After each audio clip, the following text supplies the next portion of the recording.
అక్క దాని మీద వండుతున్నాను. స్టవ్ అయిపోయింది కదరా, అందుకని ఇంక ఇంట్లో ఉండే ఈ పొయ్యి మీద వండుతున్నా. అక్క ఏందది? ఒక సర్ప్రైజ్. లాస్ట్ టైం మమ్మీ చేయమని సరిగ్గా చేయలే అక్క.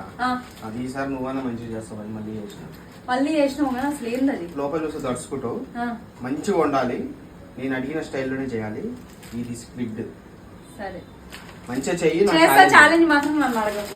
నీకేం కావాలో చెప్పు, లోకమంతా చూడాల చెప్పు, కొత్త ఊరు కొత్త వాడ చూసి వద్దామా, నచ్చినవి కొనమని చెప్పు, నచ్చనివి వద్దని చెప్పు, కొత్త నీరు కొత్త ఏరు ఇది చూద్దామా, రే పగలనక ఎండావాననక తెలిసి తెలియనివన్నీ చూసి వద్దామా,